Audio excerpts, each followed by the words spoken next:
Hey there, welcome. I'm Damien and I'm just another starving artist on the internet. Today I want to revisit my opinion on AI art since my old video about it is, well, old. You don't need to go watch it if you haven't already. I will approach this video as if the other one didn't exist. So feel free to stay here. I will explain everything I'm talking about as if it's the first time I'm talking about it. I will be jumping around from one topic to another a bit randomly, but hopefully by the end of the video it all makes sense together. But first, I have a question for you. What do you value in art? Like, what makes a piece of art valuable to you? I want you to think about that for the rest of the video. Think about your favorite artwork. It can be a painting, illustration, a book, a movie, anything. Think about why you like it. I will tell you what I personally find valuable in art, not just as an artist myself, but as someone who enjoys art as well. While I do that, I will be inking some drawings in the background and preparing them to make sticker sheets. If you want to get that sticker sheet, just buy anything from my shop and I will include it as a freebie, while stock lasts. The reason I do art can be traced back to when I was probably around 4 years old. I was watching TV and it was an episode of what I believe was Fist of the North Star. I couldn't really tell you what was going on in the episode. This was 25 years ago and I was barely self-aware. This is in fact one of my oldest memories. After going back to the manga just a few years ago, I still don't know what specific events I was watching in that episode. Nothing seemed to match whatever little I remembered from it. But that doesn't matter. What mattered is how I felt at the moment. This anime did not treat me like a child. I understand that Fist of the North Star is not really age appropriate for a 4-year-old to be watching, but it was a cartoon and it was on TV, so I watched it. And it felt very different from any other cartoon I had seen up to that point. Most of the things going on probably went over my young head, but it may have been my first exposure to any media presenting any extreme ideal of manliness, a more realistic look into what violence can do, and the permanent death of a character, and what that means for the rest of the cast and the story going forwards. And honestly, I was doomed from the beginning. If it wasn't this episode, it would have been Gohan turning Super Saiyan 2 when fighting against Cell, the Labyrinth episode in Kakapo to Sakura, or the piano case in Detective Conan, or any other particularly heavy arc on any of the anime that I was watching around that age when I was 4 or 5. As a member of the audience that consumes this media, I keep looking for that feeling I felt back then.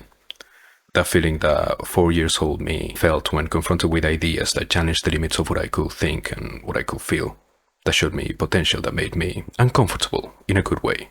Something that feels like a new experience and it has something to say. As an artist and creator, I strive to give this feeling to other people with my work.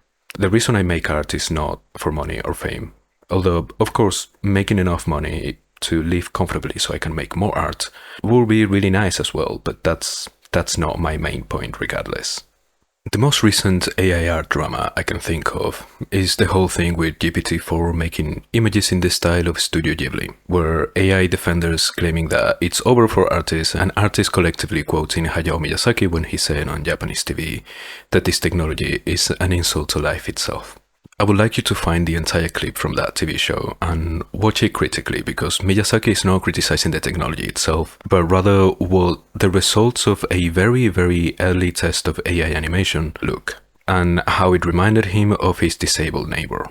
He felt offended because this animation seemed to be making fun of people with limited mobility or locomotive illnesses, when that was clearly not the intention of the people developing these programs. It's clear that he's against the very idea of this technology, but for most of the clip, he's not even talking about that. I am by no means defending the use of generative AI here, but I also think Miyazaki is just an old man with old man opinions, and I disagree with most of them. He's a very good filmmaker, sure, but I don't like him. On the other side of the argument, the Ghibli style is so much more than what a still frame looks like. As much of a Miyazaki hater as I may be, I have to say that I know a lot of people that have a strong emotional attachment to his movies, and I can see why someone could resonate and feel moved by the narratives and the themes of these works. People that cry every single time they watch Totoro, and I don't think AI will ever be able to elicit such a strong response over and over in a real person. I personally prefer Isao Takahata's work. out of all Ghibli directors. Yes, there are more directors at Ghibli, and all of them have different storytelling and directing styles. I resonate more with Takahata's work, which is why I was very surprised when I watched The Boy and the Heron, because it felt very Takahata for most of the movie, but that's an unrelated topic. On the other hand, a style is not all there is to art. I find it very frustrating when people, even artists as well, talk about a style in the way they do. I understand the appeal of having a unique style that can be immediately recognized as your art. But there is so much more to art than an identifiable style. And at the same time, there's so much more to a style than what an image looks like at the end. Like I said before, the way a director directs a movie is also part of their style. But that's not something most of the audience will think about, much less someone that appreciates art as little as an AI artist. The way a musician produces their music and writes lyrics, a comic artist does paneling and poses, even the workflow itself and the things your work communicates, it's all part of what we call art style. It is something you arrive at naturally by making lots and lots of projects, and it changes over time as you grow as an artist and as a person. You're not going to put Studio Ghibli out of business just because you made some bad taste shitposts that imitate their style in the most superficial way imaginable. I don't like making art. If I was to be completely honest, it's a very long, physically painful, expensive and frustrating process, with absolutely no guarantee that anyone will care about either your work or the effort you put behind it. However, I have things I want to share, things I want to say through my work, and if only one person out there sees it and understands even a fraction of what I wanted to convey, then that justifies the effort to me. I don't claim to be a great artist or an authority on the field at all. If anyone says my work is shit, I will probably agree, but it's my work and I made it with my own hands. I would like to consume art like that. Art that meant something for the person making it, even if it's shit, rather than art that was made using shortcuts like generative AI, which not only is generic, formulaic and predictable due to the nature of how it's made, but the quote-unquote artist couldn't be bothered to go through the effort of making something themselves. This may sound harsh, but if you are so attracted to the idea of being an artist that the effort of doing art stops you from expressing yourself, is what you want to convey even worth saying? Do you even have anything to say at all? And I'm not talking about people with physical disabilities that cannot physically draw, because most AI artists are not like that.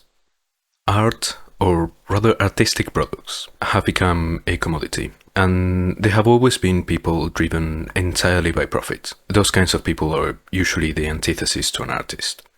An artist has things to say, standards to challenge, risks to take. Well, the businessman has profits to make and a bottom line. I don't know, can you tell that I don't like business people? I am not a businessman myself. I will make very questionable financial decisions for the sake of my artistic vision and regret absolutely nothing, regardless of the outcome. I have noticed that most of the people defending AI art keep bringing up how much cheaper and faster big productions can be made, implying the main incentive is to minimize costs to increase profits for a smaller production team. However, I have a feeling that these increased profits are not going to be seen by whatever little production team members are left, but rather by executive producers, distributors, and so on. Most artists have been making art from an age when monetizing our work was not only very difficult, but also a very silly idea. I don't think anyone, other than my parents, maybe, will pay for the drawings I was making when I was 10 years old. And for the last decade, I have been trying different things here and there with my art. I was publishing a webcomic for a few years. You will not find it, I made sure to get rid of all of it. I have participated in several manga competitions. I have been selling original illustrations at Comic-Con and AnimeCon for a few years, and it has all been severely unsuccessful. Now, as an AI artist, if you were to keep making new works constantly for 10 years, hoping to make a living off this work, and it just didn't happen, would you still be motivated to keep creating, to keep going? All it takes is a quick look at YouTube. Look for videos on AI art. And practically all of them are about using AI art as a passive income stream. Make a lot of images, use print-on-demand services, so you don't have to do anything yourself. Sit back and watch thousands of dollars flow into your bank account every month. All of them with tons of views, by the way. The rest of the videos are criticizing the use of AI art, and I could not find a single one praising AI for anything that wasn't about making easy money. So I went out of my way and searched for AI art self-expression, just to give it a fair chance. And I mean, yeah, there are videos about it. At the time of recording, the top result has no views, 0. And the rest are shorts that barely reach 100 views each. So yeah, I think it's safe to assume that there isn't exactly a passionate demand for AI art that isn't money related. The argument of democratizing art is brought up quite often when people try to defend AI art, and it doesn't really make a lot of sense. There is this misconception among people who are not artists that we are somehow built differently, that we have a special aptitude for art. And while that may be the case for some of us with more experience, we are not born that way. We build our artistic skills and mindset through art, making art again and again until we feel comfortable enough to call ourselves artists. But we are still people. We're not doing anything special that others are genetically unable to do. I understand the fear of trying new things, of feeling overwhelmed because you're picking up a pencil for the first time, and you immediately start to compare yourself with professionals that have been doing art professionally for decades. The toxicity in the modern art community is also very discouraging. I don't go on TikTok at all because I hate that app with a passion. But I have heard of way too many young artists very early in their journey, still learning the basics and figuring things out, getting straight up bullied in their own comment sections because they are bad at art or they are not improving fast enough. It feels like we're not allowed to learn things if you don't already know how to do them. Because of how easily accessible everything is nowadays, we have come to expect a certain degree of quality. Yet at the same time, there's so much content to be consumed that we no longer allow ourselves to engage with it in meaningful ways. The quality we feel entitled to is, as I said before, superficial, pure visual flourish. To the point that entertainment companies make media is specifically designed to be viewed as a second screen content. And I have seen people online complaining about books because they have too much text. And that is one I am still so baffled about, I don't even know how to begin to tackle it. I have no words for this. Thanks to that fast-paced consumption, entitlement to quality, and the anonymity of the internet, we feel it's okay to mock someone that dares to have the courage to show their work, even though they are still learning. Most decent artists will not make fun of someone for trying, because we have all sucked once. I still have some very cringe drawings I made in high school, and I will not show them to you because I'm not mentally ready for that, but I will acknowledge that they exist, and I will acknowledge that they are cringe and they're very bad. I thought they were the shit when I made them. Anyway, you're not democratizing anything. Art is one of those things that has been democratized for a long time. Most artists, we just share our work for free online so people can see it, and even if it's not available like that, things like prints, art books, commissions, and other stuff on those lines, they have never been more accessible than they are now. And if you want to do art yourself, I'm sure that for most of you, there's nothing stopping you. Pick up a pencil or a pen, some paper, you can draw on sticky notes if you want. That's how you start. From there, you just figure it out slowly. There's no need to go to art school or pay expensive courses, and there's no rush either. I will use myself as an example here. I have never gone to art school. I don't have any formal art education. I did 2 years of graphic design in a technical school, but I didn't really learn a lot that I didn't know before going. And that's just a very tiny part of my whole skill set as an artist anyway. I had a few books on how to draw and I watched some YouTube tutorials back in the day. I have never paid for any art courses on places like Skillshare or Colosso. I get a lot of ads for that one recently. So I am mostly self-taught and my methods were either free or relatively inexpensive. Also, a lot of the mainstream AI models that are being used to generate images are owned by private companies that charge money to use their services. So you're actually giving these tech companies absolute control on creativity and art. And I don't mean that they have any authority over what you ask the AI to make, but they can restrict prompts that use certain words because they don't want to be associated with it, and be able to choose who gets access to creating art by putting it behind a massive paywall. In your attempt to democratize something that has already been democratized, you end up privatizing it, which is very funny, very ironic to me.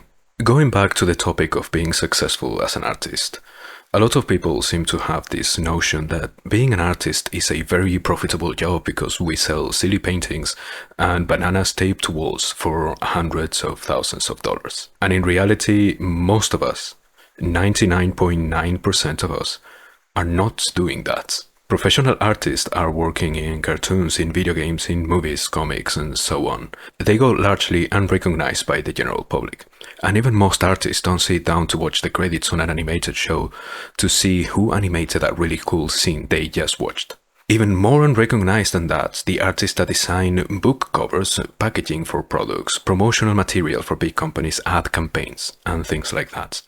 Things that we don't really think about. We don't normally look at them while being aware that it was someone's job to come up with that. And these are probably all freelancers, so a big part of their job is to look for jobs. In most cases, it's not a consistent income either, even in the rare cases where the jobs pay well. But then there's another group of artists, the completely independent artists. I will consider myself part of this group, and it is possible to be in both groups at the same time as well.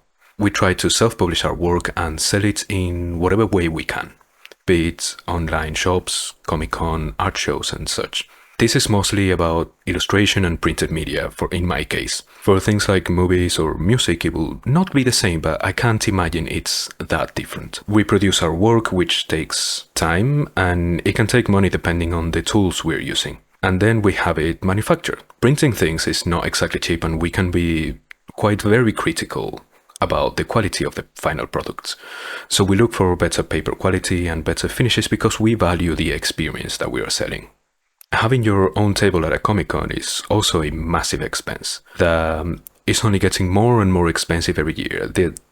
That is money that sometimes we don't make back, and it all goes to the people running the event, not us. That's why I stopped doing it. I have a whole video explaining what happened and why I'm not doing Comic-Cons anymore.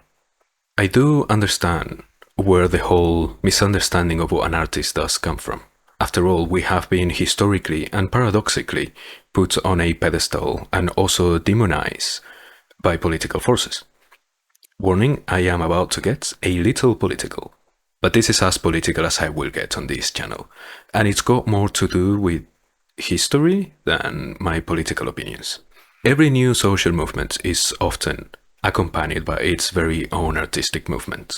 People in power love art, but hate artists, because they understand the influence that art can have, but they also know that artists are normally on the other end of their ideologies. You might be familiar with a certain fascist movement that was active in Germany between 1920 and 1945. You might also be familiar with how they burnt and destroyed a lot of art pieces and books that didn't fit their ideals. Yet at the same time, there was this man called Adolf who was a prominent figure in the movement, and he really liked Richard Wagner's music. Music without lyrics is a bit more abstract, so it can be reinterpreted into any narrative with a bit of social conditioning and propaganda. And talking about propaganda, propaganda art is also a thing. It will often have a very specific visual style and visual language tied to whatever movement it represents. This is to remove any association between the imagery and the individual creating it, and put all the attention on the ideologies that this artwork stands for instead. Same with art, quote-unquote, back in the day, as opposed to modern art. All the art, made preferably by someone that's already dead so they cannot talk about it, always used to be better according to groups like this, because once again, it can be reinterpreted into a convenient narrative, and it also stands in as a paragon of an ideal past. And the deterioration of modern societies happen because of the deterioration of modern art that has strayed away from that ideal. The blame often being put into whatever those in power don't like, normally but not exclusively, cultural minorities, foreign influences, or both. And I hear you already yelling at me, but Damien, I don't live in a fascist dictatorship. And I ask you, are you sure? Are you absolutely sure? Okay, you probably don't. But I will still double and triple check because some governments are showing a lot of fascist tendencies lately. I thought we all agreed in the late 40s that fascism was not cool anymore, but that's not the case it seems. Also, have you guys seen what the White House has been tweeting? As someone that isn't from the US, having a political entity like the bloody White House put out such tasteless AI-generated rage bait shitpost in this official social media, I have no words. It genuinely feels like something that will happen in the movie Idiocracy, though it makes sense that it is AI generated because no self-respecting artist will do that. But even if you live in the most utopian democracy ever, completely unfiltered creativity can still be dangerous to any ruling power, even if they are not fascist. As an artist, you have an ability that others don't. If you have an opinion that goes against the mainstream political ideas of your time and region, and you voice them out, it can only reach so far, and most of the people you reach will not really pay too much mind to it. Now, if you make a piece of art based on those ideas, and it generates a reaction, whether because it is aesthetically pleasing or so striking that people just have to look at it and talk about it, if other artists feel inspired by those same ideas, they might start making their own spin on it. Like this, your counterculture opinion has been introduced, spread, and now it has a community around it. And that is very dangerous. So like this, we grow up in societies that discourage artistic expression past a certain age. It's fine if kids do it because kids don't understand how the world works. Because governments cut funding for artistic fields and create this idea that artists are lazy and entitled. This mentality slips into the general public and we get the current public perception of artists. Art education in compulsory school also does a fantastic job making people hate the subject and see it as something completely pointless. And this has been going on for a long time. Certainly not a recent development. I feel like I have talked about so many things that are only tangentially related to AI art, and hopefully I haven't lost too many of you on the way here. But this video is about my opinion on the matter. I think it's important to understand all the angles that I'm coming at it from, to properly grasp how I feel about it, and I don't like reducing topics to a punchy one-liner. Saying it's an insult to life itself and calling it a day feels extremely insufficient to me. This is something that has multiple layers of nuance that can be discussed both intensively and extensively. I wanted this video to touch at least a little bit of as many of those layers as I could. If you have made it this far in the video, I just wanted to clarify where I'm coming from and hope that my seeming lack of direction makes a little bit more sense eventually. Let's see, what haven't I talked about yet? Yes, they claim that AI learns the same way a human artist does. This shows a complete unawareness of how either side even learns to do what they do. We have to start by making it clear that AI doesn't know what things are. That's why they need training. You feed the machine a lot of images with descriptions of those images. It will break down those images into noise patterns and assign those patterns to those descriptions. If you do this enough times, it will start to run into the same words in those descriptions and assign new noise patterns to those words and fine-tune what that word is supposed to look like. If you want your AI to draw an apple, you will have to show it hundreds or thousands of images of apples until the noise pattern is fine-tuned enough that the results start to resemble an actual apple. Keep in mind as well that the machine doesn't know what an apple is. It only knows that this specific string of symbols that form the word apple is attached to this specific noise pattern that looks like an apple. It has never experienced apples. This is why AI is so bad at drawing hands. It doesn't know what a hand is, it doesn't know what a finger is, and it doesn't know how many we have. It interprets the string of symbols you gave it and makes a prediction of what the noise pattern you want might be. Hands have too many moving parts, so it is way harder to predict. This is clearly not how we learn as people. While we do take inspiration from other artists, we can merge our influences in a far more intentional way than AI can. And we also experience the real world, by the way, which AI cannot. We don't simply absorb pre-existing art and generate an average prediction based on what we absorbed. We also have to talk about the fact that AI on its own has no reason to make art. As much as we keep calling it intelligence, which it really isn't, AI itself doesn't have an opinion and cannot do anything unless prompted. In general, any machine cannot do anything it hasn't been programmed to do and cannot learn things we haven't programmed them to learn. Yes, there are machines that can reprogram themselves to operate more optimally, but only because we told them to do so. So far, all they can do is make predictions based on abstract patterns and calculations without understanding what those results actually imply. They are very, very complex calculators, but still a calculator nonetheless. That's why the images it produces are becoming more and more inbred. To explain what that means, I will use anime art style as an example. A lot of young artists that take inspirations from anime will often not try to learn from other types of media or draw from reality. They will also learn from other artists who do the same and vice versa. Now their anime style has become a closed bubble, and any element that was strongly stylized gets passed around as it becomes more detached from what it's supposed to represent with each new artist down the line, making specific mistakes and choices endemic to this style. And the style becomes more uniform across different artists. We all had that phase where we did this. It's fine if you are doing this. Don't worry, you will grow out of this. This affects AI in an interesting way. There is a lot of art available online that AI models can scrape, and it's very likely that they have already scraped everything they could. So they need more training data, but artists take a long time to produce new art. The solution is to feed the results generated by AI back into itself. AI art growth reaches a plateau, and the style it produces by default becomes more specific, easily identifiable, and honestly completely devoid of any soul, because it is. If you want to protect your work from being fed to AI models, you can use free tools like Glaze and Nightshade. They tamper with the noise pattern that your image will generate, while also doing very minimal damage to the image itself as we humans perceive it. I have to say though that when I used them with most of my full color digital work, it made a lot of artifacts that I really didn't like. I don't know if it's the way they're rendered or the color palettes I use, but they all had very visible banding and weird noise patches, even with the lowest setting, so just be aware that that can happen if you try these tools. I am kind of glossing over the whole thing of art theft, because it is the one topic that has been talked about over and over by literally everyone, so it feels a bit redundant to keep mentioning it. We artists on the internet are not a unified front, and individually we don't have the legal power to go against Silicon Valley tech companies, and that's why they can just get away with it. We will need the support of big creative studios to do something like that. You know, the ones that instead support the development of AI because it's cheaper than artists. Not very long ago, people were worried about automation replacing us in the workplace. There was also a vague promise that robots will do all the tedious, repetitive, and unpleasant jobs, while we will have more time to explore academics and art. So the AI revolution started, and the first thing that was threatened was academics and art.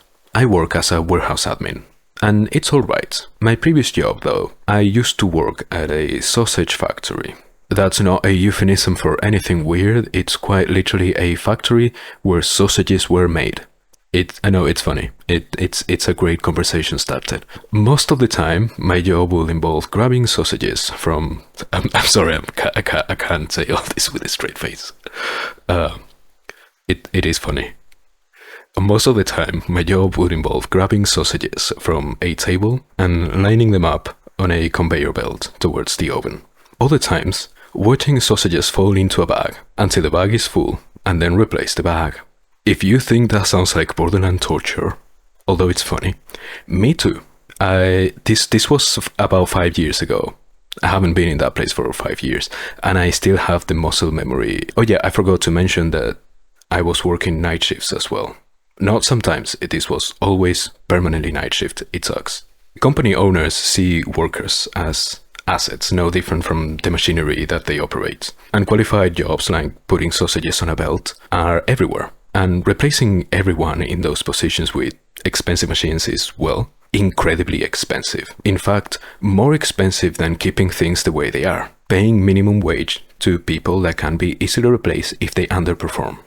Businessmen in creative industries cannot really do that, because creating is a hard job that requires a specific set of skills and experience. Not everyone can do it. Creative people are therefore harder to replace, and they are more expensive. They're also hard to control because they have weird ideas that risk losing a lot of investor money. So of course we are going to be the first one that they want gone when you think about it.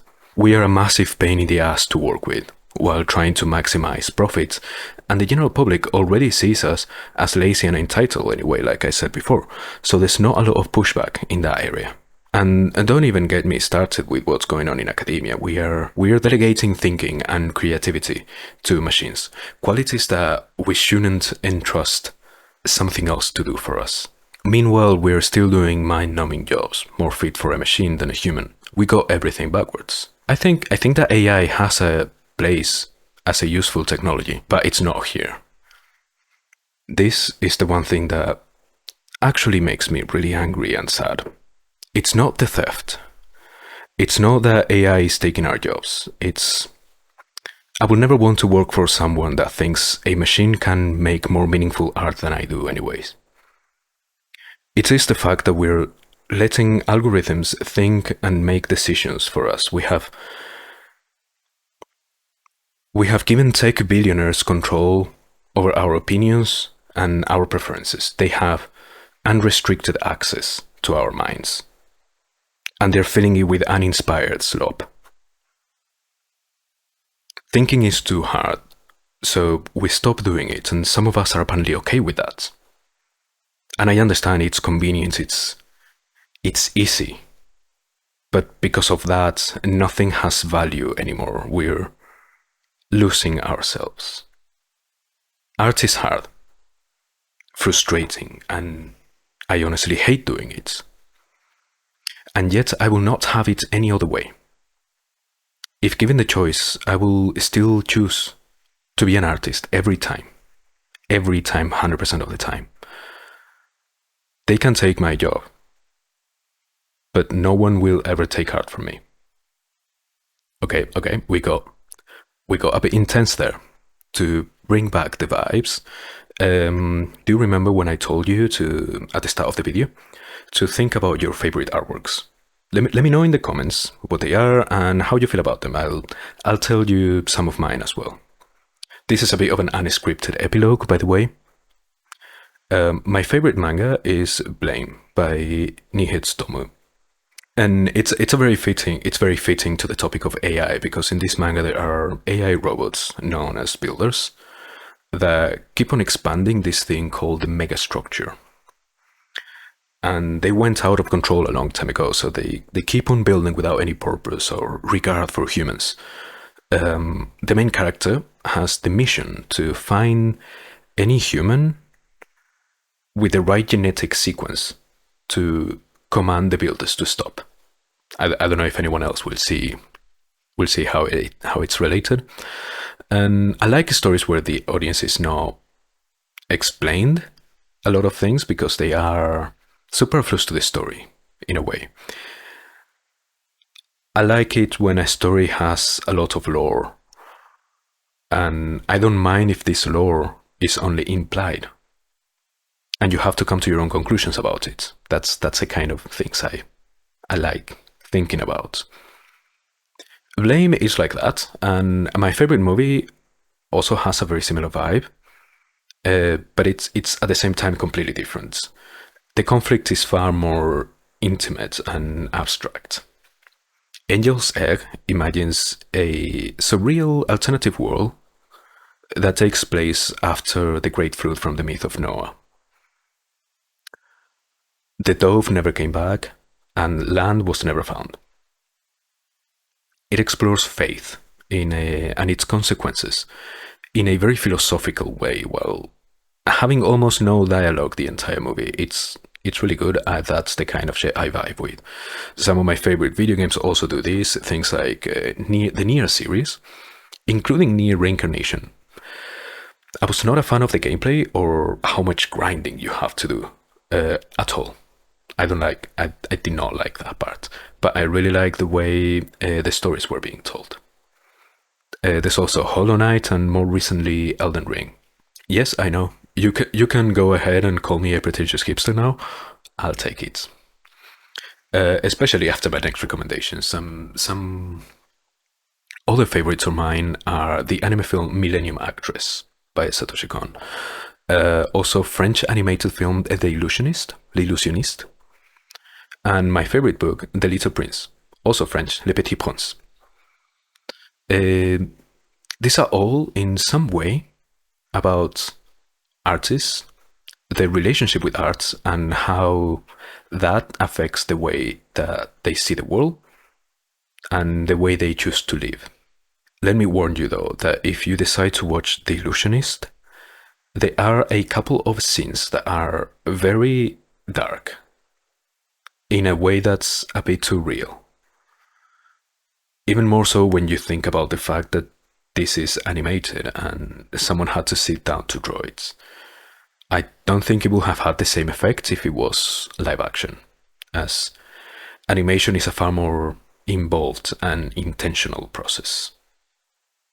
The rest of the movie is fine, but it's got those two moments that may shock some people on a first viewing. And well, that's it, I think. Oh yes, let me show you the finished sticker sheet. I didn't take any footage of me drawing the other stickers, but it doesn't really matter. The characters on it are the twins Romula and Romina. They are original characters of mine from a project that I'm currently working on called Mysterious Manor. This is how big it is in my hands, and remember, if you want to get one, just buy anything from my shop and I'll throw it in as a freebie as long as I have stock. So yeah, I hope that you found this video insightful. Give it a like, subscribe to hear more of my incoherent ramblings, do all the YouTube things that tickle the algorithm the right way, and let me know in the comments if you agree, if you disagree with anything I said, or if you think I missed anything.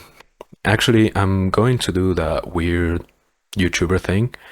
If you got this far in the video, I want you to type at the end of your comments,